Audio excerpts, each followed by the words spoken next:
Hi friends, welcome to my YouTube channel Uma unique trends. నేను మీ ఉమాని. ఈరోజు హోలీ అట్టనికి వెళ్తున్నాను అనమాట. గంధం తీసుకుని వెళ్తున్నాను. మొహానికి నూనె పట్టించి వెళ్తే క్లీనింగ్ ఈజీగా ఉంటుంది. చూసారా, మొత్తం కలర్ రాసేసారు వెళ్ళంగానే. మా క్లస్టర్లోని అందరూ కిందకి వచ్చి చిన్నపిల్లలు పెద్దవాళ్ళు చక్కగా హోలీ ఆడుతున్నారు అన్నమాట. అందరి ఫేస్లో హ్యాపీనెస్ కనపడుతుంది. ఈ హోలీ అనేది హిందువులకి వసంతకాలంలో వచ్చే పండుగ అన్నమాట. ఇది ఇండియాలోనే కాకుండా నేపాల్లో, బంగ్లాదేశ్లో మరియు ప్రవాస భారతీయులు కూడా జరుపుకుంటారు. దీని వెస్ట్ బెంగాల్, బంగ్లాదేశ్లో డోలి యాత్ర లేదా బసంత ఉత్సవ్ అంటారు. ఇది కృష్ణుడు సంబంధించిన టెంపుల్స్ అయిన మధుర, బృందావనం, నందగాం, బాసనలలో 16 రోజుల పాటు పర్యాటక కేంద్రాలు సందర్శనలతో రద్దీగా ఉంటుందన్నమాట. అక్కడ ఈ ఫెస్టివల్ చాలా బాగా చేస్తారు. నిన్న చోటీ హోలీ అయిందనమాట.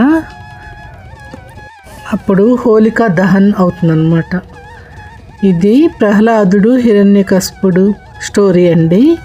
హిరణ్యకశిపుడు అహంకారంతో ఆయన దేవుళ్లాగా అందరూ తన్నే పూజించాలని శాసిస్తాడనమాట. అందరిని హింసిస్తూ ఉంటాడు. ప్రహ్లాదుడు హిరణ్యకశిపుడు కొడుకు. అతను విష్ణు భక్తుడు అనమాట. అది సహించలేని హిరణ్యకశిపుడు ప్రహ్లాదుని ఎన్నో కష్టాలకు గురి చేస్తాడు. ఏనుకలతో తొక్కించటం, ఇంకా విషం పాలు ఇవ్వటం, అలాంటి ఎన్నో వాటిలోని భాగంగానే హిరణ్యకశిపుడి చెల్లెలైనటువంటి హోలికని తన మేనల్లుడిని ఒళ్ళో కూర్చోబెట్టుకుని చంపటానికి ప్రయత్నించి అగ్నిలో కాల్చబడిందనమాట. అందుకని ఆ పేరు హోలీ అని వచ్చింది. హోలిక నుండి హోలీ. ఇప్పుడు అన్ని కట్టెలు, చెక్కలు అన్నీ పెట్టేసి మంట వేస్తారండి. పూజ చేసి దాన్ని ఆ మంట చుట్టూ అందరూ తిరుగుతారు. తిరిగి అలా కొంచెం కలర్ లైట్గా రాసుకొని ఆ ఫెస్టివల్ని అలా చోటీ హోలీని చేస్తారనమాట. నెక్స్ట్ డే ఈ హోలీని చేస్తారన్నమాట. ఈ హోలీ అసలు ఇంకొక వేరే స్టోరీ ఉందండి. కృష్ణుడు, రాధ వాళ్ళ స్టోరీ అనమాట. అందులో కృష్ణుడు నల్లగా ఉంటాడని, రాధ తెల్లగా ఉంటుంది కదా. అయితే కృష్ణుడు వాళ్ళ అమ్మ దగ్గరికి వెళ్ళి ఈ కలర్స్ గురించి చెప్పినప్పుడు, నువ్వు రాధాకి కలర్స్ రాయి సరిపోతుంది అని చెప్పిందంట. చెప్తే అప్పుడు రాధాతో కలర్స్ రాస్తూ పువ్వులతో ఆడుకుంటూ అలా ఫెస్టివల్ స్టార్ట్ అయిందనమాట. ఇంకా గోపికలతో కూడా కృష్ణుడు ఇలా కలర్స్ పువ్వులతో ఆడటమే అలా స్టార్ట్ అయిందనమాట. ఆ విధంగా మనం కూడా ఈ ఫెస్టివల్ని కలర్స్తో హ్యాపీగా ఆడుకుంటాం అన్నమాట. స్టోరీస్ ఏదైనా కానీ ఈ హోలీ ఫెస్టివల్ను గ్రూప్ గ్యాదరింగ్ అవుతుంది. అందరూ ఒకరికొకళ్ళు కలుసుకుంటారనమాట.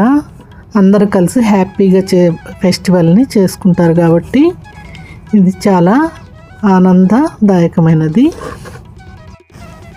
కానీ మనం వాడే కలర్సే ఉన్నాయి కదా, అవి చాలా హెల్త్ ప్రాబ్లమ్స్ క్రియేట్ చేస్తాయి. బ్రోంకైటిస్, క్యాన్సర్, స్కిన్ ఎలర్జీస్, మళ్ళీ కళ్ళల్లో పడితే అది కూడా ప్రాబ్లమే. కాబట్టి మనం ఆ కలర్స్ని న్యాచురల్గా తయారు చేసుకుంటే మంచిది అనిపిస్తుంది. బీట్రూట్ పౌడర్తో కానీ చాలా లీవ్స్ డై తయారు చేసే ఉంటాయి. అలా న్యాచురల్ ప్రోడక్ట్స్ మనం కనుక్కొని కలర్స్ తయారు చేసుకుంటే మన హెల్త్కి చాలా మంచిదన్నమాట. ఈ ఫెస్టివల్ చేసుకోవటం వల్ల టౌన్షిప్లో అంతా ఒక ఫ్యామిలీ అట్మాస్ఫియర్ ఏర్పడిందండి. అందరూ కలిసి హ్యాపీగా మాట్లాడుకొని ఆడుకోవటం వలన చాలా క్లోజ్నెస్ వస్తుంది. ఈ ఫెస్టివల్ అన్ని ఫెస్టివల్కి ముందు స్టార్టింగ్ అనమాట. ఇక్కడ నుంచి ఫెస్టివల్ స్టార్ట్ అయిపోతాయి. వింటర్ ముగిసి మనకి సమ్మర్ స్టార్ట్ అవుతుందన్నమాట. ఇది ప్రతి సంవత్సరం పాల్గొన పౌర్ణమి రోజు జరుపుకుంటారండి ఈ ఫెస్టివల్ని. శాస్త్రీయ కారణాల గురించి చెప్పుకుంటే వసంతకాలంలో వాతావరణం చలి నుండి వేడిగా మారుతుంది. దానివల్ల వైరల్ జ్వరం, జలుబు లాంటి వ్యాధులు ప్రబలుతాయన్నమాట. కాబట్టి కొన్ని ఔషధ మొక్కల నుండి తయారు చేసిన సహజమైన రంగులు కలిపిన నీటిని చల్లుకోవటం వల్ల ఈ వ్యాధి వ్యాప్తి తగ్గుతుంది అని ఒక వాదన అన్నమాట. కుంకుమ, పసుపు, బిల్వాలు ఉపయోగించి ఆయుర్వేద వైద్యులు ఔషధ వనమూలికలను తయారు చేస్తారు. తడి రంగుల కోసం మోదుగు పువ్వుల్ని రాత్రంతా మరిగించి అవి పసుపు రంగులోకి మారేంత వరకు ఉంచుతారు. అది ఔషధ లక్షణాలు కలిగిన ఉంటుంది. అందుకనే సహజమైన రంగు పొడులను చల్లుకోవటం వలన ఔషధంగా పనిచేస్తుంది. ఇలా పూర్వకాలంలో చేసేవాళ్ళండి. అందుకని మనం కూడా అలాంటివి కొత్త టెక్నాలజీతో కనుక్కొని హోలీ ఇంకా హ్యాపీగా ఆనందమయంగా చేసుకుంటే మంచిది. దాంతో ఆరోగ్యానికి ఆరోగ్యం ఉంటుంది, అలాగే హెల్త్ కూడా బాగుంటుంది. ఇక మన ఫుడ్ విషయానికి వస్తే ఎమ్మి పూరీలు, రైస్, ఇంకా సబ్జీలు అన్నీ ఉన్నాయండి వెరైటీలు. ఇక్కడ స్పెషల్గా టమాటా చట్నీ చేస్తారు. దాంట్లో ఖర్జూరాలు అవన్నీ కలిపి ఎంతో టేస్టీగా, అది వీళ్ళకి ఇక్కడ స్పెషల్ అన్నమాట. Thank you so much.